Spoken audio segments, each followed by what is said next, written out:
Hello மக்களே, எல்லாரும் எப்படி இருக்கீங்க? நலமா இருக்கீங்களா? இன்னைக்கு நம்ம கொரியன் ட்ராமால பார்ட் 5 தாங்க பார்க்க போறோம். கான்ட்ராக்ட் மேரேஜ் கியூட் லவ் ஸ்டோரியோட பார்ட் 5 இது. பார்ட் 4 வரைக்கும் பார்த்தீங்கன்னா நம்ம அப்லோட் பண்ணியிருக்கோம். பார்ட் 1ல பார்த்தீங்கன்னா ஃபுல் ஸ்டோரி, அதாவது முக்காவாசி ஸ்டோரி சொல்லியிருப்போம். அதுக்கப்புறம் வீடியோஸில் வந்து குட்டி குட்டியாக தான் கிளிப்ஸ் போட்டிருக்கேன். உங்களுக்கு அதை நீங்கள் பார்த்துட்டு வந்தீங்கன்னா கதையும் புரியும். உங்களுக்கு இன்னும் இன்ட்ரெஸ்டிங்காக இருக்குன்றதுக்காக இந்த விஷயத்தையும் சொல்லிக்கிறேன். சரி, வாங்க கதைக்குள்ளே போயிடலாம். பார்த்தீங்கன்னா, இப்போ ஹீரோவும் ஹீரோயினும் நடந்து ஷாப்பிங் முடிச்சு வந்துட்டு இருப்பாங்க. அப்போ ஹீரோயின் வந்து ஒரு ஆசையாக ஒரு கேள்வி கேட்பாங்க. உங்களுக்கு ஃப்யூச்சரில் வந்து ஏதாவது கோல் இருக்கா? இந்த மாதிரி இருக்கணும், அப்படி இப்படி ஏதாவது பிளான் இருக்கா? அப்படின்னு சொல்லிட்டு கேட்குறாங்க. அதுக்கு ஹீரோ என்ன சொல்வாருன்னா, அப்படி எதுவும் எனக்கு பெருசாக இல்லை. இப்போ பார்த்துட்டு இருக்க வேலையை பார்த்துட்டு இருக்கணும், அதில் டெவலப் ஆகணும், நல்லா சாப்பிடணும், நல்லா தூங்கணும், என் பூனையை பார்க்கணும், அப்புறம் வீட்டு லோனெல்லாம் கட்டி முடிக்கணும், அவ்வளோதான் அப்படின்ற மாதிரி சொல்கிறாரு. இங்கே கேட்டு நம்ம நோஸ்கட் ஆக வேண்டியது கிடையாது அப்படின்னு சொல்லிட்டு ஹீரோயின் அமைதியாகிடுறாங்க. அதோட இப்போ ஓரன் அவரோட லவர் கிட்ட பேசிகிட்டு இருக்காங்க. ரொம்ப ஜாலியாகவே இருக்காங்க. அந்த ரிங்கை காட்டி காட்டி சொல்கிறாங்க, என் ஃப்ரெண்ட்ஸ் கிட்டலாம் நான் சொல்லிட்டேன் தெரியுமா, இந்த ரிங்கை போட்ட விஷயம் அப்படி இப்படின்னு சொன்னோன்னே அவங்க சந்தோஷமாக இருக்கிறத பக்கத்துக்கு இவருக்கு ரொம்ப ஹாப்பியாக இருக்குது. அப்போ அவங்க கேட்குறாங்க, ஏன் ஒரு மாதிரி கொஞ்ச நாளாகவே டல்லாக இருக்க? ஆல்ரெடி ஒரு ஆப் கண்டுபிடிச்சி அது ஃபெயிலியர் ஆகிடுச்சு, அதனால் எல்லாரும் பேசினாங்களா, அதனால் எதுவும் வருத்தமா அப்படி இப்படின்னு கேட்பாங்க. அப்படிலாம் ஒன்றும் இல்லை, உன் ஃப்ரெண்ட்ஸ் ஏதாவது உங்ககிட்ட சொன்னாங்களான்ற மாதிரி இவரும் கேட்பார். ஏன்னா எப்படி பார்த்தாலும் இவங்க ஃப்ரெண்ட்ஸ் 3 பேர், அவங்க ஃப்ரெண்ட்ஸ் 3 பேர் எல்லாருமே வந்து தெரிஞ்சவங்க தானே. அப்படிலாம் இல்லையே, எதுவும் எனக்கு ஒன்றும் தெரியல. ஏன்னா ஹீரோ வந்து ஹீரோயின் கிட்ட அதாவது ஆஃபீஸ் விஷயத்தில் எதுவும் ஷேர் பண்ணிக்க மாட்டார்ல, அதனால் தெரியல இவங்களுக்கு எதுவும் அப்படி சொல்லி தெரிஞ்சிருக்குமோ நினைக்கிறாங்க. ஏன்னா ஹீரோயின் வந்து கான்ட்ராக்ட் மேரேஜ்ன்றது யாருக்கும் தெரியல. அதனால் வந்துட்டு இப்படி கேட்கவும், இல்லை என்கிட்ட யாரும் எதுவும் சொல்லலையே அப்படி இப்படின்னு சொல்லிட்டு இவங்க கேஷுவலாகவே இருந்துக்கிறாங்க. சரி, ஓகே, இவ சந்தோஷம் தான் நம்மளுக்கு முக்கியம், இவ நிம்மதியாக இருக்கால அப்படின்னு சொல்லிட்டு அவளை பார்க்கும்போது அவள் ஹாப்பியாக இருக்காளா, அதனால நம்மளோட கஷ்டத்தை சொல்ல வேணாம்னு சொல்லிட்டு அவர் அமைதியாகவே இருந்துப்பார். இந்த மாதிரி போயிட்டுருக்கு. அங்கே இருக்காருல சிஇஓ இருக்காருல, அவர் என்ன பண்ணுறாருன்னா, சூஜன் வந்து அப்படி 2 பேரும் கிஸ் பண்ணியிருப்பாங்கல்ல, அதுலேருந்தே இதுக்கப்புறம் நம்ம டேட்டிங் பண்ணலாமா அப்படின்னு சொல்லிட்டு அவங்க கேட்டிருப்பாங்க. அதை பற்றி தான் இப்போ ஆஃபீஸில் முக்கியமான விஷயமா இவர் யோசிச்சுட்டே இருப்பார். ஆனால் இவங்க கேட்டிருப்பாங்க இந்த மாதிரி டேட் பண்ணலாமல், கேட்கும்போது அவரும் பண்ணலான்னு சொல்லியிருப்பாரு. அதுக்கு இவங்க சூஜன் என்ன சொல்லியிருப்பாங்கன்னா, அதுக்கு சில பல ரூல்ஸ் எல்லாம் இருக்குது அப்படின்னு சொல்லிட்டு ஒரு பெரிய பக்கமாக எடுத்து அந்த ரூல் பண்ணி கொடுக்குற மாதிரி அந்த பேப்பரை கொடுத்துருப்பாங்க. அதில் பார்த்தீங்கன்னா ஏகப்பட்ட ரூல்ஸ் போட்டு வச்சுருப்பாங்க. படிக்கும்போது பார்த்தீங்கன்னா இதெல்லாம் என்னடி ரூல்ஸ் அப்படின்ற மாதிரி கேட்குறாரு. அதாவது ஒருத்தவங்க லைஃப்பில் இப்போ நம்ம லவ் பண்ணுறோம் அப்படின்னா, இப்போ நம்மளை தவிர வேறு யாருக்கும் நம்ம லவ் பண்ணுறோம் அப்படின்றது வெளியே தெரியக்கூடாது ஃபஸ்ட்டு. அதுக்கப்புறம் பார்த்தீங்கன்னா வந்து, நீ ஏன் இவ்வளோ லேட்டாக வந்த, நீ ஏன் இப்படி போன அப்படி போன அப்படின்ற மாதிரி எந்த கேள்விகளும் வரவே கூடாது, இது நெக்ஸ்ட்டு அப்படின்ற மாதிரி ஏகப்பட்ட ரூல்ஸை பார்த்தோன்னே இவர் படித்து பார்த்துட்டு, இதெல்லாம் என்னடி இது, நிறைய ட்ராமா பாப்பியோ, இந்த மாதிரிலாம் நிறைய ஏகப்பட்டது எழுதி வச்சிருக்கியே அப்படின்ற மாதிரி இவர் கேட்பாரு. போயிட்டுருக்கீங்கன்னா இப்போ அட்வான்ஸாக ட்ரெண்டிங்காக போயிட்டுருக்காங்கல்ல, அவங்களாம் தான் இந்த கான்ட்ராக்ட் மேரேஜ் அப்படி இப்படின்னு பண்ணிப்பாங்க. நம்மளாம் பூமர்ஸ், நம்மளுக்குலாம் வயசாகிடுச்சு, இதுக்கப்புறம் நம்ம கல்யாணம் பண்ணிட்டு செட்டில் தானே ஆகணும், இந்த மாதிரிலாம் பண்ணிகிட்டு இருக்கே அப்படின்னு சொல்லிட்டு அவர் கேட்பாரு. கம்பெனியில் சிஓவாக இருக்கேன், எனக்கு நிறைய வேலை இருக்குது, இந்த மாதிரி நம்ம ஒதுக்கி இது மாதிரி டைம் ஸ்பெண்ட் பண்ணாலும் நம்மளுக்கு டைம் கிடையாது. ஏன்னா டேட்டிங் அப்படின்னும் போது அதுக்கான முக்கியத்துவம் கொடுத்து தனியாக போகணும் கொள்ளணும்ல, அதெல்லாம் எதுக்குமா, நம்ம டேரெக்டாக கல்யாணம் அப்படி இப்படின்னு சொல்லும் போது பார்த்தீங்களா, இதுக்காக தான் நான் வந்து இந்த ரூல்ஸே போட்டது. இப்போ நம்ம சாதாரணமாக லவ் பண்ணுறோம், டேட் பண்ணுறோம் அப்படின்ற மாதிரி சொல்லிட்டா எனக்காக நேரம் ஒதுக்கணும்னு உங்களுக்கு டைமே இருக்காது. ஸோ இந்த மாதிரிலாம் அக்ரிமெண்ட் போட்டால் தான் அந்த டைமுக்குள்ளே நம்ம வரணும், அந்த டைமுக்கு நம்ம ஸ்பெண்ட் பண்ணணும் அப்படின்லாம் தோணும். அதுக்காக தான் இந்த கான்ட்ராக்ட், அதுக்காக தான் இந்த ரூல்ஸுன்னு அவங்க சொல்லிடுவாங்க. ஏன் நீங்கள் இப்படி தயங்குறீங்க பார்த்தீங்களா, இப்படிலாம் உங்களை விட்டால் நம்ம குறிப்பிட்ட நாட்களை மீட் பண்ணுற நேரத்தை கூட எனக்கு வேலை இருக்குது அப்படி இப்படின்னு சொல்லிட்டு சமாளிச்சிருவீங்க. அதனால தான் நம்மளுக்கு வீக் டேஸில் எவ்வளோ வேலையாக இருந்தாலும் சரி, இந்த கான்ட்ராக்ட் படி இன்றைக்கி நம்ம சந்திக்கணும்னு இருந்தால் நம்ம சந்திச்சாகணும், அதுக்காக தான் இது. ஏன்னா இன்றைக்கி பல பேர் வந்து டைம் ஸ்பெண்ட் பண்ணாமல் தான் பிரிஞ்சுக்கிட்டே இருக்காங்க அப்படி இப்படின்னு இவங்க பாட்டுக்கு அள்ளி போடுறாங்க. அதெல்லாம் இல்லைம்மா, அது வந்து அப்படி இப்படின்னு யோசிக்கும் போது, அப்போ இந்த கான்ட்ராக்ட் வேண்டாம்ல, அப்போ நம்ம டேட் பண்ண வேண்டாம்ல அப்படின்னு கேட்கும்போது, இல்லை இல்லை நான் அப்படி சொல்லலை, என்னடா இவ இப்படி சொன்னால் வேணான்னு சொல்லிட்டு இன்ச்சு போயிடுவாளோ அப்படின்ற மாதிரிலாம் யோசிக்க ஆரம்பிச்சிருவாரு. இதில் இப்போ சூஜன் இருக்காங்களா, அவங்க என்ன சொல்லிடுவாங்க அப்படின்னு சொல்லிட்டு பார்த்தீங்கன்னா, நீங்கள் ஒன்றும் பயப்படுற மாதிரி பதட்டப்படுற மாதிரிலாம் ஒன்றும் கிடையாது. இப்போ நம்ம மீட் பண்ணுறதே வந்து நம்ம வீட்டில் மீட் பண்ண போகிறோம்னு அர்த்தம் கிடையாது. எப்போ நம்ம மீட் பண்ணாலும் வெளி இடங்களில் தான் நம்ம மீட் பண்ணிக்க போகிறோம். அதனால் ஃபேமிலிக்குள்ளே தெரிஞ்சு ப்ராப்ளம் வருமோ அப்படிலாம் நீங்கள் யோசிக்க வேண்டியது கிடையாது, பிரச்சனை கிடையாது, எங்கே கூப்பிட்டாலும் நான் வரேன், அதெல்லாம் ஒன்றும் பிரச்சனை இல்லை அப்படின்ற மாதிரி சொல்கிறாரு. அவ்வளோதானம்மா, வேற ஒன்றும் இல்லையே அப்படின்னும் போது, ஃபஸ்ட்டு விஷயம் தானே நான் இதை சொல்லியிருக்கேன், அதுக்கப்புறம் இன்னொரு விஷயமும் இருக்குது அப்படின்ற மாதிரி அவங்க சொல்லுவாங்க. முக்கியமான ரூல்ஸு, எக்காரணம் கொண்டும் பர்சனல் விஷயத்தில் தலையிடுறது, இதை எப்படி பண்ண, அதை அப்படி பண்ண, இங்கே ஏன் போனேன், இப்போ ஏன் வந்த, இப்படின்ற கேள்விகள் இருக்கவே கூடாதுன்னு வந்து, அது எப்படிமா முடியும், இந்த மாதிரி ஒரு இதில் இருக்கும் போது அதெல்லாம் அக்கறையில் கேட்க தானே தோணும் அப்படின்னும் போது, அதுதான் கூடாது அப்படின்னோடனே, சரி சரி ஒன்றும் டென்ஷன் ஆகாதுன்ற மாதிரியே சொல்லுவார். சொல்கிறேன் அப்படின்னா, இப்போ நான் வேலை பார்க்குற ஆஃபீஸில் வந்துட்டு என்ன 4 பேர் இப்படி தான் கிண்டல் பண்ணிகிட்டே இருப்பாங்க. அந்த கேள்வியெல்லாம் கேட்கும்போது அவன் கூட சண்டைக்கு போகிறது, இந்த மாதிரி பிரச்சனை பண்ணுறதுலாம் இருக்கக்கூடாது அப்படி அந்த நோக்கத்தில் தான் இவங்க சொல்லுவாங்க. இவர் டக்குன்னு என்ன சொல்லிடுவாருன்னா, இந்த மாதிரிலாம் நீ ரூல்ஸ் போடுறதுக்கு என் கூட டேட் பண்ணுறதுக்கு விருப்பமே இல்லை, நீ சொல்லிட்டு போயிருக்கலாமே, அது எதுக்கு இப்படி சுற்றி வலிச்சு சொல்கிற அப்படின்னு சொல்லிட்டு இவர் கோவப்படுவார்.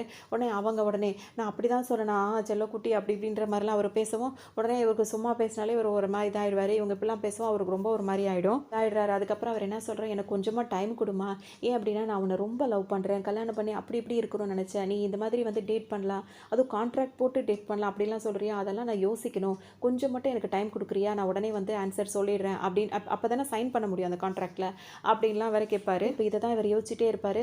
என்னடா இது, அம்மா அப்போவே சொன்னாங்க இந்த மாதிரி கரெக்டாக இல்லை ஒரு பொண்ணு அப்படின்னா அந்த பொண்ணை நம்ம தேர்ந்தெடுக்கக்கூடாது, அது இஷ்டத்துக்கு தான் போயிட்டுருக்கும், இந்த பொண்ணுலாம் நம்மளுக்கு தேவையா, இதெல்லாம் நம்மளுக்கு செட் ஆகிற மாதிரியே தெரியல, நம்ம லைஃபுக்கு இவ செட் ஆவான்னு எனக்கு தோணவே இல்லை அப்படின்ற மாதிரிலாம் உட்காந்து யோசிப்பார். அம்மா அப்போவே சொன்னதுனால இந்த மாதிரி பொண்ணுங்களே வேண்டாம் அப்படின்னு சொல்லிட்டு அந்த பொண்ணோட நம்பரே சூஜனோட நம்பரே டெலிட் பண்ணலான்னு போகிறாரு. அப்போ தான் பார்த்து அவருக்கு மைண்டில் வந்து வேற ஒரு சிந்தனைலாம் வருது.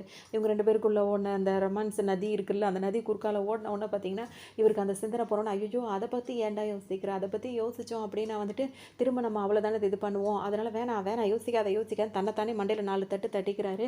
இது எல்லாமே இவர் பண்ணிகிட்டு இருக்க இடம் பார்த்தீங்கன்னா ஆஃபீஸாக இருக்கும். அவர் இடத்துல கொஞ்சம் யோசிச்சுட்டு இருக்காரா, வெளியே நின்று அந்த ஸ்டாஃப்லாம் இருக்காங்களா அவங்களாம் பார்க்க ஆரம்பிச்சிருவாங்க.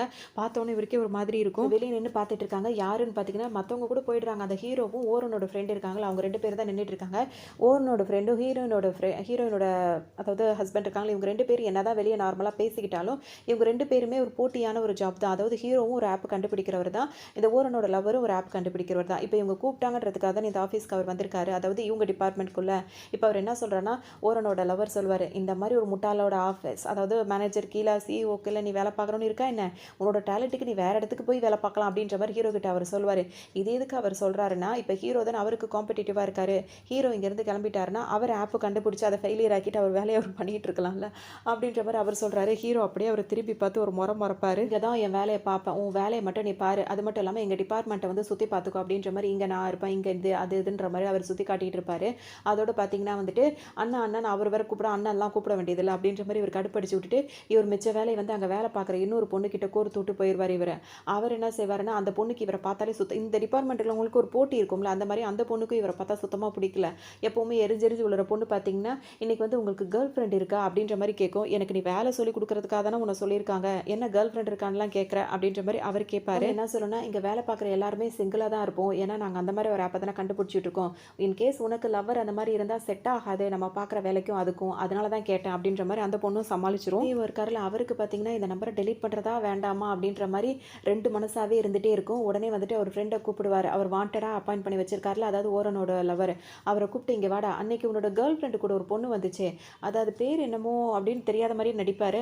ஓ சூஜனா அப்படின்னு சொல்லிட்டு இவர் கேட்பாரு. அவள் வந்து நாங்கள்லாம் ஒன்றா தான் படித்தோம், அதுவும் இல்லாமல் நானும் சூஜனும் ஒரே காலேஜில் படித்தோம், என் கேர்ள் ஃப்ரெண்ட் மட்டும் வேறு காலேஜில் படித்தா, ஏன்னா அவள் கொஞ்சம் மார்க்கு கம்மியானதுனால அவளுக்கு வேறு காலேஜில் கிடச்சிருச்சு, அதுலேருந்து தான் எங்கள் 2 பேருக்குள்ளே ஒரு இதாகி நாங்கள் 2 பேர் டேட் பண்ண ஆரம்பிச்சிட்டோம் அப்படி இப்படின்னு இவரோட கதையெல்லாம் சொல்ல ஆரம்பிச்சிருவார். வரனா போட்டு வாங்குவார். சூஜின் தான் நல்லா அழகாக இருக்காளே, அது ஓரனை விட நல்லா அழகாக இருக்கும் போது நீ எதுக்கு அவளை விட்டுட்டு ஓரனை சூஸ் பண்ண அப்படின்னு சொல்லி கேட்கும்போது இவர் டக்குன்னு என்ன சொல்வார்னா, சூஜனா அவள் 10 ஆம்பளைக்கு சமம், அவளை ஒருத்தியை கட்டி நான் மேய்க்கிறதுக்கு எனக்கு ஓரனே போதும் அப்படின்னு நினச்சி தான் நான் இவளை சூஸ் பண்ணேன் அப்படின்ற மாதிரி சொல்லி சிரிச்சிட்டு இருப்பாரு. இப்போ இவர் என்ன சொல்வார்னா, காலேஜில் நிறைய பசங்க சூஜன் பின்னாடி போயிருக்காங்க, அவங்க எல்லாரையுமே தெறிக்க விட்டு ஓட விட்டாவ, அவெல்லாம் வந்து பொண்ணுங்களோட லிஸ்ட்லேயே அவளை சேர்க்க முடியாது அப்படின்னு இவருக்கு ரொம்ப கெத்தாயிடும்.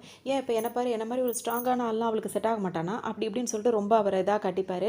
ஐயா அதெல்லாம் செட்டே ஆகாது, நீங்களும் சூஜனும் செட் ஆனீங்க அப்படின்னா வந்துட்டு அதெல்லாம் ரொம்ப நாளைக்கு நீடிக்கவே நீடிக்காது, ஏன்னா அவரோட கேரக்டர் அந்த மாதிரி, நீங்கள் ரொம்ப சாஃப்டான ஆள், உங்களெல்லாம் அவள் தெரிக்க விட்டுருவா அப்படின்னு இவருக்கு இன்னும் கொஞ்சம் பயம் வருது. உடனே இப்போ சிஓ என்ன நினைப்பாருன்னா, இவன் வேற இப்படி சொல்லிட்டானா இவன் இனிமேல் நம்மளுக்கு செட்டே ஆக மாட்டா, இந்த ஒரு முடிவுலேயே உறுதியாக இருந்துட வேண்டியதான்ற மாதிரி நினச்சிக்கிறாரு.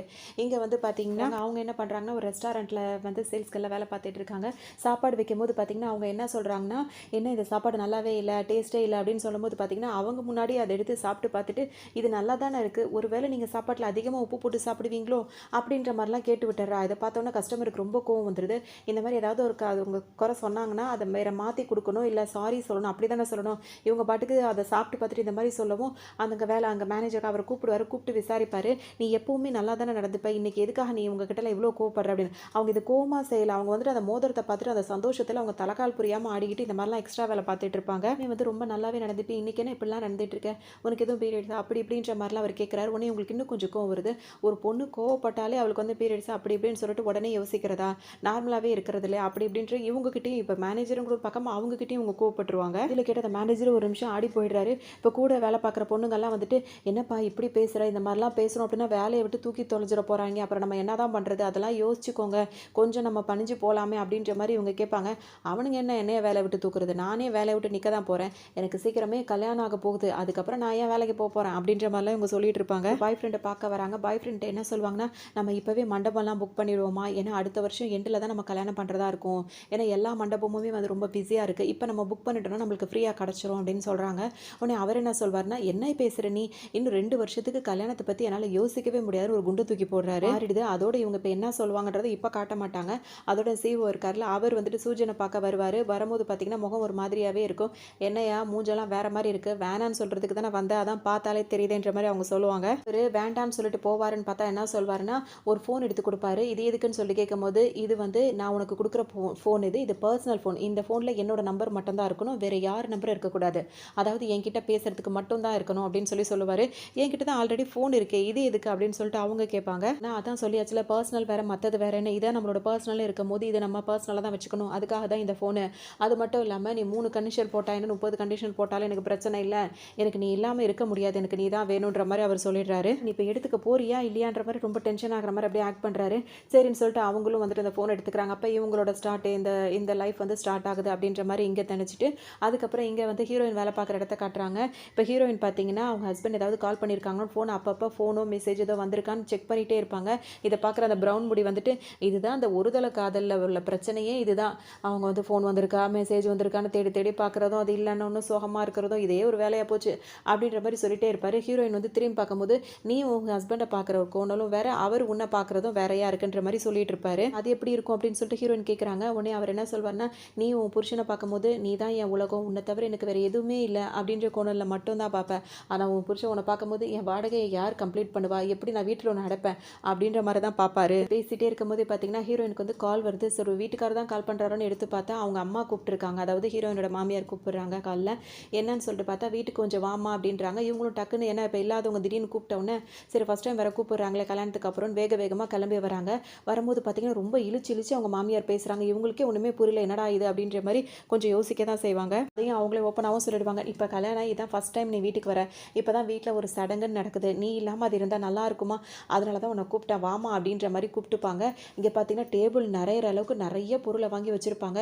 ஹீரோயின் பார்த்தோன்னே இது எல்லாத்தையுமே இப்போ சமைக்க போகிறீங்களா அப்படின்னு சொல்லிட்டு கேட்பாங்க. இப்போ அவங்களுக்கு நல்லா புரிஞ்சிடும் வேலையை நம்ம தலையில் கவுத்த போகிறாங்க அப்படின்னு சொல்லிட்டு இவங்க டக்குன்னு என்ன சொல்லிடுவாங்கன்னா, ஆமாம்மா நான் என்ன தனியாக செய்ய போகிறேன், எனக்கு தான் நீ துணையாக வந்துட்டியே, அது மட்டும் இல்லாமல் சமைக்கும் போதெல்லாம் அந்த ஆப்ரான் போட்டுப்பாங்களே அதை ஒன்று எடுத்து ஹீரோயினுக்கு இப்போ அவங்கள மாட்டி விட்டுறாங்க. ஏதோ தங்கத்தில் ஒரு நெக்லஸ் மாட்டி விட்ட மாதிரி, இது மாட்டிக்கோ, நீ எனக்கு பொண்ணு மாதிரி அதனால தான் எனக்கு ஒன்று வாங்கும் போது உனக்கும் ஒன்று சேர்த்து வாங்கிட்டேன், எதை வாங்கியிருக்காங்க பார்த்தீங்களா வேலை பார்க்குறதுக்கு, அதோட அதை மாட்டி விட்டுட்டு என் பொண்ணு மாதிரி அழகாக இருக்க, இதை போட்டுக்கிட்டு நம்ம 2 பேரும் ஒன்றாவே வேலை பார்த்துருவோம் அப்படின்றாங்க. மொத்தமாக இப்போ அவங்க தலையில் எல்லாத்தையும் போடுறதுக்காக இந்த மாதிரி பண்ணுறாங்க. ஹீரோயினும் ஒரு வழி இல்லாமல் போட்டுக்கிறாங்கன்றது கூட அப்போ ஹீரோயினுக்கு புரிய மாட்டேங்குது. அந்த டியூப்லைட் லைட்டே தானே எரியுது. அதோட அவங்க என்ன சொல்கிறாங்க, நான் உங்களுக்கு பொண்ணு மாதிரியா அப்படின்னு சொல்லிட்டு ரொம்ப கேட்டுட்டு என்ன பண்ணுறாங்க, இப்போ நான் எதுலேருந்து வேலையை ஸ்டார்ட் பண்ணட்டும் அப்படின்னு சொல்லிட்டு கேட்குறாங்க. உடனே அவங்க அம்மா என்ன சொல்லிடுறாங்கன்னா, அதாவது ஹீரோட அம்மா என்ன சொல்லிடுறாங்கன்னா, எதில் இருந்தா இது எல்லாத்தையுமே நீ தான் பண்ண போகிற, போ எதுலேருந்து வேணால் ஆரம்பி, எல்லாத்தையும் முடிச்சா சரி அப்படின்ற மாதிரி சொல்லிடுறாங்க. சரி எதுலேருந்து ஆரம்பிக்கலாம்னு சொல்லி சூஸ் பண்ணிட்டு இருக்கும்போது பார்த்தீங்கன்னா ஹீரோ வந்துட்டு இங்கே ரொம்ப நேரம் ஹீரோயினுக்காக வெயிட் பண்ணிட்டு இருக்காரு. இவன் இங்கே தானே வந்து இறங்குறவா, இன்னும் காணுமே அப்படின்னு சொல்லிட்டு வெயிட் பண்ணுறாரு. காணும். அதோட இப்போ ஹீரோனுக்கு கால் பண்ணி கேட்குறாரு, எங்கே என்னாச்சு இன்னும் நீ வேலையிலேருந்து வரலையா அப்படி இப்படின்னு கேட்குறாரு. இல்லை நான் அவங்க அம்மா வீட்டில் தான் இருக்கேன், இன்னைக்கு ஒரு சடங்குன்னு சொல்லிட்டு எனக்கு கால் பண்ணி வர சொன்னாங்க, அதான் இங்கே வந்திருக்கேன் அப்படின்னு சொல்லிட்டு அவங்க சொல்கிறாங்க. இவ எதுக்கு தனியாக போனா அப்படின்னு சொல்லிட்டு வேகமாக பதறிட்டு இப்போ ஹீரோ இங்கே வருவார். ஹீரோயின் பார்த்தீங்கன்னா எல்லா வேலையும் ஒத்த ஆளாக இருந்து செஞ்சுட்டு இருக்காங்க. இப்போ அவங்க மாமியாரும் பேருக்கு உட்காந்துருப்பாங்க. அங்கே வந்திருக்க சில ஆளுங்களும் பார்த்தீங்கன்னா வீட்டு மருமக தான் எல்லாத்தையும் எடுத்து செய்யணும், அவங்களுக்கு மற்ற விஷயத்தில் முன்னுரிமை கொடுக்குறாங்களோ இல்லையோ வேலைன்னு வந்துட்டு வீட்டு மருமக செய்கிறது எல்லாருக்கும் ஒரு பெருமையாக இருக்கும்ல, அந்த மாதிரி தான் இங்கேயும் பண்ணிட்டு இருப்பாங்க. இப்போ ஹீரோயின் வந்து முழுக்க வேலையை பார்த்துட்டு இருக்கும்போது பார்த்தீங்கன்னா அங்கே வந்த ஒரு லேடி வந்து மடியில் ஒரு பிள்ளையை தூக்கி வச்சுப்பாங்க. ஆன்ட்டி பற்றியா கத்தி எப்படிலாம் வெட்டுறாங்கன்னு, இந்த ஆப்பிள் சாப்பிட்டா நல்லா இருக்கும்ல, குழந்தைங்களுக்கு கூட உடம்புக்கு ரொம்ப நல்லா தான் அப்படின்னு சொல்லிட்டு ஹீரோயின்ட்ட கொடுக்கும்போது, ஓ இதை வெட்டி கேட்குறாங்க போல இருக்கு அப்படின்னு சொல்லிட்டு அவங்க அதை கட் பண்ணி கொடுத்துட்டு இருப்பாங்க. ஆன்ட்டி பற்றியா எவ்வளோ அழகாக எல்லாத்தையுமே ஷார்ப் திங்ஸ் கூட எவ்வளோ அழகாக ஹேண்டில் பண்ணுறாங்கன்னு, இதே மாதிரி தான் நீ வளர்ந்தாலும் இந்த மாதிரிலாம் அழகாக செய்யணும் சரியா அப்படின்ற மாதிரிலாம் கொஞ்சிக்கிட்டு இருப்பாங்க. அதோட ஹீரோயின் பார்த்துக்கிட்டே இருப்பாங்க. எனக்கு வந்து ரொம்ப சந்தோஷமாக இருக்குது, நம்மளை இந்த அளவுக்கு புகழ்றாங்களே அப்படின்னு சொல்லிட்டு ரொம்ப அவங்களும் சந்தோஷப்பட்டுட்டு இருப்பாங்க. ஒரு கட்டத்தில் தான் அவங்களுக்கு தெரிய வரும், இவங்க நம்மளை யூஸ் பண்ணிட்டு இருக்காங்க, இந்த வேலையெல்லாம் நம்மளை வச்சு வாங்கிட்டு இருக்காங்க, இன்னைக்கு வேலைக்கு வரோம்னு சொன்னவங்கள கூட அந்த வேலை செய்கிறவங்கள கூட நிப்பாட்டிட்டாங்க போல இருக்கு, நம்ம வரோம்னு தெரிஞ்சதுனால அப்படின்னு சொல்லிட்டு மைண்ட் வாய்ஸ் அவங்களுக்கு ஓடிட்டே இருக்கு. அதை யோசிச்சு முடிக்கிறதுக்குள்ளே இப்போ ஓப்பனாகவே அவங்க மாமியாரும் அவங்க ஆன்ட்டி எல்லாருமே என்ன சொல்ல ஆரம்பிச்சிடுறாங்கன்னா, இந்த வேலையெல்லாம் சீக்கிரம் முடிச்சிருமா, இன்னும் உனக்கு அந்த வேலை இருக்குது இந்த வேலை இருக்குது, அதெல்லாம் போக இப்போ எல்லாத்தையும் பாத்திரத்தெல்லாம் கழுவி போட்டு தானே இங்கேருந்து நீ கிளம்பணும், உனக்கு நிறைய வேலை இருக்குல்ல, சரி சரிம்மா நீ வேலையை பாருமா அப்படின்ற மாதிரிலாம் சொல்லிடுறாங்க. அந்த இடத்துக்கு வந்துடுறாரு. அதுக்குள்ளே பார்த்தீங்கன்னா இப்போ அந்த சடங்கு அதெல்லாம் முடிஞ்சு எல்லாரும் சாப்பிட்டு முடிச்சிடுறாங்க. பாத்திரத்தை பார்த்தீங்கன்னா இருக்கிற பாத்திரம் எல்லாத்தையும் கொண்டு வந்து இங்கே போட்டாங்க. ஹீரோயின் அப்படியே முழிச்சுக்கிட்டு இருக்காங்க. இப்போ இது என்ன பண்ணுறது பண்ணுறதுனே தெரியலேன்னு. அப்போ ஹீரோ அந்த இடத்துக்கு வராரு. வந்துட்டு நீ கிளம்பு நான் பார்த்துக்கிறேன் அப்படின்னு சொல்லிட்டு சொல்லுவார். வந்துட்டு வேலை பார்க்குறேன் இல்லை பரவாயில்லன்னு சொல்லும்போது ஹீரோ என்ன சொல்வார்னா, இல்லை வேண்டாம் நானே பார்த்துக்கிறேன் நீ கிளம்பு, ஆல்ரெடி நீ நிறையா வேலை பார்த்துட்டு அப்படின்னு சொல்லிட்டு ஹீரோ சொல்லுவார். இது இப்படி சொன்ன உடனேயே அவங்க அம்மாவுக்கு இப்போ மூக்கு வேர்த்து தன்னால் வந்து நிற்க ஆரம்பிச்சிட்டாங்க. என்னடா இது நீ பண்ண போறியா? அப்போ அவள் வீட்டு மருமக தானே, அவளுக்கு இல்லாத உரிமை, அதாவது பாத்திரம் கழுவுறதுல அவளுக்கு இல்லாத உரிமை. அது மட்டும் இல்லாமல் பசங்க பாத்திரம் கழுவுனா இந்த ஊர் உலகம் என்ன சொல்லும், அவள் தான் செய்கிறேன்னு சொல்கிறாள் அவளை செய்ய விடு அப்படின்ற மாதிரி அவங்க அம்மா அவர் அங்கே தான் போகிறாரு. அதுக்குள்ளவே அவங்க பாட்டுக்கு ஆரம்பிச்சிருவாங்க. பாத்திரம் கழுவ போயிடுறாரு. உடனே அவங்க அம்மாவும் அந்த ஆன்ட்டியும் கூட சேர்ந்து என்ன பேசுகிறாங்க அப்படின்னா, இப்படிலாம் நீ பண்ணுற பற்றியா, இதெல்லாம் யாருக்கு போய் பேரா சேரும், உன் பொண்டாட்டிக்கு தான். பொண்டாட்டி இருக்கும் போதே புருஷனை வேலை வாங்குறா, புருஷனை வந்து இந்த மாதிரிலாம் பண்ணுறா, அவள் எப்படிப்பட்ட பொண்ணாக இருப்பா அப்படி இப்படின்னு சொல்லிட்டு உன் ஒய்ஃபை தான் தப்பாக பேசுவாங்க, அவளுக்கு தான் கெட்ட பேர் அப்படி இப்படின்னு இஷ்டத்துக்கும் அள்ளி போடுவாங்க. ஹீரோயினும் இதுக்கு மேலே இதை வளர விட வேண்டாம் அப்படின்னு சொல்லிட்டு, நான் எவ்வளோ வேலை பார்த்துட்டேன், இது கொஞ்சம் வேலை தானே, இதை நான் பார்த்துட்டு போயிடுறேன், ஒன்றும் பிரச்சனை இல்லைன்னு ஹீரோயின் சொல்கிறாங்க. சரி வழி இல்லை, வேறு வழியே இல்லை, இவங்களாம் இது பேசிகிட்டே இருக்குங்கன்னு சொல்லிட்டு ஹீரோ இப்போ வெளியே வராரு. அங்கே 2 குட்டி பூனையை பார்க்குறாரு. அவருக்கு தான் பூனையை பார்த்தாலே ஒரு மாதிரி ஆகிடுமே, அதுக்கிட்ட கொஞ்சம் பேசலான்னு சொல்லிட்டு வரும்போது பார்த்தீங்கன்னா அவங்க அப்பா அந்த குட்டி பூனைங்களுக்கு சாப்பாடு வச்சிட்டு இருக்காரு. வைக்கும் போது என்ன சொல்கிறாருன்னா, உன்னோட ஹோம் லோன் தான் நான் அடைக்கிறேன்னு சொல்லிட்டேனே, அந்த டாக்குமெண்ட்ஸ்லாம் என்கிட்ட கொடுறா அப்படின்னு சொல்லிட்டு மகன் கிட்ட கேட்பாரு. என்ன சொல்வாருன்னா, நான் உனக்கு அந்த ஹோம் லோன் அடைச்சிடறேன், நீ கல்யாணம் பண்ணிக்கிட்டேன், நான் சொல்லியிருந்தேன்ல என் ப்ராமிஸை நான் காப்பாற்றி தானே ஆகணும், கூட நான் அதெல்லாம் அடைச்சிடறேன் அப்படின்னு சொல்லிட்டு இப்போ அவங்க அப்பா சொல்லுவார். அதுக்கு ஒன்று ஹீரோ என்ன சொல்வாருன்னா, ப்ராமிஸை காப்பாற்றுற ஆளா நீங்கள், 12 வருஷத்துக்கு முன்னாடி நான் இங்கே தானே இருந்தேன், இது என்னோட வீடு, இந்த வீட்டில் உனக்கு உரிமை இல்லை அப்படின்னு சொல்லிட்டு என்னை வெளியே அனுப்புனது யாரு, நீங்கள் தானே. அப்படி கூட உங்கள் வீட்டில் நான் இருக்கும் போது இது நம்ம அப்பா வீட்டில் தங்கியிருக்கோம், நம்ம பேரண்ட்ஸோட இருக்கோன்ற சிந்தனை நீங்கள் எனக்கு கொடுத்ததே கிடையாது. நான் ஒரு ரெண்ட்டுக்கு இருக்க மாதிரி தானே நான் இந்த வீட்டில் நான் இருந்துகிட்டு இருந்தேன். நான் எடுத்து இப்போ இந்த வீட்டுக்காக இவ்வளோ கட்டணும் அப்படின்னு சொல்லிட்டு கஷ்டப்படுறேன்னா அதுக்கு யார் காரணம்? 12 வருஷத்துக்கு முன்னாடி என்ன நீங்கள் வீட்டை விட்டு வெளியே அனுப்பாமல் இருந்திருந்தீங்கன்னா இன்றைக்கி அந்த மாதிரிலாம் எனக்கு இருந்திருக்காது, எனக்கும் இந்த வீடு சொந்தம் அப்படின்ற உரிமையில் நான் இங்கே இருந்திருப்பேனே அப்படின்னு சொல்லிட்டு இவர் வருத்தப்படுறாரு. இப்போ நான் படுற கஷ்டத்துக்கும் நீங்கள் தான் காரணம்னு சொல்லிட்டு அவங்க அப்பாட்ட சொல்கிறாரு. அதுக்கு ஒன்று அவர் என்ன சொல்வாருன்னா, அது எப்படிடா நீ இப்படி சொல்கிற, நான் ஒரு அப்பாவாக இருந்து ஒரு யோசிச்சு பார்த்தேன், நாளைக்கு நீ அப்பாவாக ஆகும்போது நீயும் இந்த மாதிரி தான் உன் பிள்ளைங்க கிட்ட நடந்துப்ப அப்படின்ற மாதிரி சொல்லுவார். பேசுறதுலாம் கேட்கவே பிடிக்கல, நான் இப்பவும் சொல்கிறேன், நான் உங்களை எப்போவுமே ஒரு அப்பாவாக பார்த்ததே கிடையாது, ஒரு ஹவுஸ் ஓனராக மட்டும் தான் நான் பார்த்துருக்கேன், இன்னொரு தடவை இந்த அப்பா மகன் அப்படின்ற உரிமையில் பேசுகிறதெல்லாம் வச்சுக்காதீங்க அப்படின்ற மாதிரி அவங்க அப்பாட்ட பேசிட்டு முடிக்கிறாரு. ஹீரோயின் கரெக்டாக வராங்க வேலையெல்லாம் முடிச்சுட்டு. சரி கிளம்பலாமா அப்படின்னு சொல்லிட்டு கேட்கவும் இப்போ 2 பேரும் பஸ்ஸில் ஏறி கிளம்பி வருவாங்க. கேட்பாரு, எதுக்காக வந்து இங்கே வந்தீங்க அப்படின்னு சொல்லிட்டு கேட்கும்போது, நான் என்ன பண்ணுறது, உங்கள் அம்மா கால் பண்ணி கூப்பிடும்போது என்னால் ரிஜெக்ட் பண்ண முடியல அப்படின்னு சொல்லிட்டு ஹீரோயின் சொல்லுவாங்க. நம்ம நினச்சிருந்தோம்னா நம்ம என்ன மாதிரி வேணால் சொல்லி சமாளிக்கலாம், வேலை இருக்குது அப்படி இப்படின்னு சொல்லிட்டு சமாளிக்க வேண்டியதானே அப்படின்னு சொல்லிட்டு ஹீரோ கேட்பாரு. வரனா சரி ஓகே அவங்க தான் கூப்பிடுறாங்க, அங்கே போகிறதுக்கு முன்னாடி ஒரு வாரத்தை என்கிட்டயாவது நீ சொல்லியிருக்கணும், இல்லை என்கிட்டயாவது நீ கேட்டிருக்கலாம்ல, ஏன் அதெல்லாம் பண்ணாமல் போனேன்னும் போது ஃபஸ்ட் டைமாக அவங்க இப்படி கூப்பிடுறாங்க, என்னால் ரிஜெக்ட் பண்ண முடியாத சூழ்நிலையில் இருந்துட்டேன் அப்படின்னும் போது, நான் சொல்கிறது ஒன்று தான், அந்த உங்ககிட்ட உங்களுக்கு சில விஷயங்கள் எனக்கு பிடிக்குதுன்னா அதில் ஒரு விஷயம் என்னது, எந்த சூழ்நிலையிலும் எப்படிலாம் ஹேண்டில் பண்ணலான்றது உனக்கு தெரியும், அதெல்லாம் உனக்கு தெரிஞ்சிருந்து இது எதுக்காக நீ இந்த மாதிரி பண்ணுற அப்படின்ற மாதிரி அவர் கேட்பாரு. ஹீரோ பேசிகிட்டே இருக்கவும் அப்போ தான் ஹீரோயினுக்கே புரியுது, ஒரு வேளை அவர் சொல்கிற மாதிரி நம்ம வந்து கொஞ்சம் ஸ்ட்ரிக்டாக பேசியிருக்கலாமோ, ஒரு வேளை சூஜன் சொன்ன மாதிரி அந்த புது மருமகளுக்கு வர டிசீஸ் நம்மளுக்கும் வந்திருக்கோ அப்படின்ற மாதிரிலாம் யோசிக்கிறாரு. வீட்டுக்கு வந்த உடனே ஹீரோயின் வந்து கேட்பாங்க, அந்த புது மருமகளுக்குலாம் ஒரு டிசீஸ் வருமே அதை பற்றி உங்களுக்கு ஏதாவது தெரியுமான்னு சொல்லிட்டு ஹீரோட்ட கேட்பாங்க. அது அப்படிலாம் எனக்கு ஒன்றும் தெரியாது அப்படின்னு ஹீரோ சொல்லுவார். அதோட இவங்க என்ன நினச்சிப்பாங்கன்னா, அதாவது புதுசாக கல்யாணம் போகிற இடத்துல நம்ம தான் பெஸ்ட்டுன்னு அவங்க எல்லார் வாயிலையும் வர வைக்கணும், அதுக்காக என்ன பாடு வேணால் படுவாங்க புதுசாக கல்யாணம் ஆகி போகிற பொண்ணுங்க, அதுதான் நம்மளுக்கும் வந்துருச்சோ, இதிலிருந்துலாம் நம்ம ஃபஸ்ட்டு வெளியே வரணும் அப்படின்னு சொல்லிட்டு நினைப்பாங்க. ஹீரோ வந்து சம்மந்தமே இல்லாமல் திரும்ப எப்பவும் பேசுவார்ல, அந்த மாதிரி எதோ உளறிட்டு இருப்பார். அது எல்லாமே ஹீரோயினை கஷ்டப்படுத்துகிற மாதிரியே தான் இருக்கும். டக்குன்னு அவங்க என்ன சொல்வாங்கன்னா, இங்கே எப்போவுமே இப்படி தான் பேசிகிட்டே இருப்பீங்களா, இதெல்லாம் ஒரு விஷயம் நம்ம செய்கிறோம், நம்மளோட உணர்வுகளுக்கு மீறி விஷயங்களை நம்ம செய்கிறோம் அப்படின்னா வந்துட்டு அதில் சம்மந்தப்பட்டவங்க யார், அவங்க ஹாப்பியாக இருப்பாங்க அப்படின்னு தான் செய்வாங்க. அதாவது ஹீரோயின் இப்போ என்ன மென்ஷன் பண்ணுறாங்கன்னா, அவங்களுக்கு ஹீரோவை ரொம்ப பிடிச்சிருக்கு, அதனால அவங்க வந்து சந்தோஷப்படணும், இதெல்லாம் நம்ம செஞ்சால் அவர் சந்தோஷப்படுவார் அப்படின்றதுக்காக தான் அவங்க சொல்ல வருவாங்க. எவ்வளோ சொன்னாலும் புரியாது அப்படின்னு சொல்லிட்டு அவங்க அப்படியே கிளம்பும் போது பார்த்தீங்கன்னா, ஒரு நிமிஷம் இல்லைங்க, இன்றைக்கி எங்கள் வீட்டில் நிறையவே வேலை பார்த்துட்டீங்க, அதுக்காக இந்தாங்க அப்படின்னு சொல்லிட்டு பணத்தை எடுத்து கொடுப்பாரு ஹீரோ கொடுத்தோன்னே பார்த்தீங்கன்னா ஹீரோயினுக்கு ஒரு மாதிரி ஆகிடும், அப்படியே கண்ணெல்லாம் கலங்கிக்கிட்டு வர ஆரம்பிச்சிடும். டக்குன்னு அந்த பணத்தை வாங்கிட்டு ரூமுக்கும் வந்துடுவாங்க. வந்தவொடனே என்ன யோசிப்பாங்கன்னா, இவன் என்ன இப்படி நினச்சிட்டான், நம்மள இந்த மாதிரி நினச்சிட்டானே அப்படின்ற மாதிரி ரொம்பவே யோசிப்பாங்க. அது மட்டும் இல்லாமல் இவன் மேலே நம்மளுக்கு எந்த ஃபீலிங்ஸும் வந்திருக்கவே கூடாது, அதுதான் நம்ம பண்ண தப்பு, அவனை பொறுத்த வரைக்கும் நம்ம அவனோட பார்வையில் நம்ம இப்படி தான் இருக்கோம்ல அப்படின்ற மாதிரிலாம் ரொம்ப நொந்துப்பாங்க. இந்த மாதிரி பண்ணிட்டானே, இந்த மாதிரி அவனை பொறுத்த வரைக்கும் அவன் வீட்டில் தங்கி இருக்கிற ஒரு ஆளாக தான் நம்மளை நினைக்கிறான், நம்ம தான் தேவையில்லாத கற்பனை கோட்டையெல்லாம் கட்டிட்டோமோ அப்படின்னு சொல்லிட்டு ரொம்பவே நொந்துக்கிறாங்க. அது மட்டும் இல்லாமல் அந்த வீட்டில் நான் வேலை பார்க்கும் போது அவங்க அம்மாவும் அந்த வேலைக்கார இன்னொரு ஆண்டியும் சேர்ந்து நம்மளை என்னென்னலாம் பேசிச்சுங்க, எவ்வளோ வேலை வாங்குச்சுங்க, இன்றைக்கி எவ்வளோ உடம்பு எனக்கு வலிக்குது, இதெல்லாம் மீறி இவன் பேசின இந்த பேச்சும் இவன் கொடுத்த அந்த பணமும் என்னை எவ்வளோ கஷ்டத்தை கொடுத்துருச்சு அப்படின்னு சொல்லிட்டு ரொம்பவே கவலைப்படுறாங்க. அம்மா கோவம் வாங்கி டக்குன்னு என்ன பண்ணுறாங்கன்னு, இவனுக்கெல்லாம் இவன் வழியிலேயே போய் இவனுக்கு புரிய வச்சாதான் புத்தி வரும் அப்படின்னு சொல்லிட்டு திரும்ப அடுத்த ரூமில் இருக்க ஹீரோவுக்கு கால் பண்ணுறாங்க. எனக்கு இப்போ காசு கொடுத்தீங்களா, அதை எதை கணக்கு பண்ணி கொடுத்தீங்க அப்படின்னு சொல்லிட்டு ஹீரோயின் கேட்பாங்க. அதுக்கு ஹீரோ என்ன சொல்வார்னா, நீ இப்போ ஒரு காஃபி ஷாப்பில் வேலை பார்க்குறல, அங்கே வந்துட்டு ஒரு மணி நேரத்துக்கு இவ்வளோ அப்படின்னு சொல்லிட்டு சம்பளம் கொடுக்குறாங்கல்ல, அதே மாதிரி இப்போ எங்கள் வீட்டில் நீ எக்ஸ்ட்ரா வேலை பார்த்துட்ட, அதனால ஒரு மணி நேரத்துக்கு இருக்க சம்பளத்தை அப்படியே டபுளாக போட்டு அந்த கால்குலேஷனில் தான் உனக்கு கொடுத்தேன் அப்படின்னு சொல்லிட்டு சொல்லுவார். வாங்கினா இப்போ நீங்கள் கொடுத்த அமௌண்ட் வந்து எனக்கு பத்துற மாதிரி தெரியல, நான் பார்த்த வேலைக்கு அப்படின்னு. இல்லை இல்லை அப்படிலாம் ஒன்றும் பிரச்சனை கிடையாது, எவ்வளோன்னு சொல்லுங்கள், நான் அதுக்கு தகுந்த மாதிரி கணக்கு பண்ணி கொடுத்துறேன் அப்படின்னு சொல்லிட்டு ஹீரோ சொல்லுவார். உன்னை ஹீரோயின் என்ன சொல்லுவாங்கன்னா, எனக்கு காசே வேண்டாம், அடுத்த வாரம் வந்து எங்கள் வீட்டில், அதாவது என்னோட பேரண்ட்ஸ் வீட்டில் வந்து ஒரு ஃபங்க்ஷன் மாதிரி வருது, அதில் நிறைய வேலை இருக்கும், அதுக்கு வந்துட்டு நீங்கள் போய் வேலை பார்க்கணும். அதாவது இப்போ நான் உங்கள் வீட்டில் வந்து 6 மணி நேரம் வேலை பார்த்தது தானே இப்போ நீ கணக்கு பண்ணிட்ட, நீ அங்கே போய் 6 மணி நேரம் வேலை பார்க்கணும், அதுவும் இதுவும் ஈக்குவல் ஆகிடும் அப்படின்னு சொல்லிட்டு ஃபோனை வைக்கிறாங்க. இவருக்கு பார்த்தீங்கன்னா ஒன்றுமே புரியல, என்னடா இது அப்படின்ற மாதிரி யோசிச்சுட்டே உட்காந்துருப்பாரு. இங்கே பார்த்தீங்கன்னா ஹீரோயின் நினைப்பாங்க, இதுக்கப்புறம் இந்த மாதிரி அடிப்பணிஞ்சு போகுது, இவங்களுக்காக தியாகம் பண்ணுறது இந்த மாதிரிலாம் கிடையவே கிடையாது, முள்ளுக்கு முள்ளால் எடுக்கிற மாதிரி இவனுக்குலாம் மூஞ்சிக்கு நேரம் மூஞ்சிலேயே குத்துனாதான் புத்தி வரும், இது மாதிரி பணிஞ்சு போய் எவ்வளோ தான் நம்ம கஷ்டப்பட்டுட்டு இருக்கிறது, இனிமேல் உனக்கு இருக்குடா அப்படின்ற மாதிரி அப்படியே வீரவாசமாக மனசில் நினச்சிக்கிறாங்க. அதோட இந்த எபிசோட் இங்கே முடியுது. இதுக்கப்புறம் என்ன நடக்குது அப்படின்றத நெக்ஸ்ட் எபிசோடில் பார்க்கலாம். நம்ம சேனலை புதுசாக பார்க்குறவங்க நம்ம சேனலுக்கு தொடர்ந்து உங்கள் சப்போர்ட்டை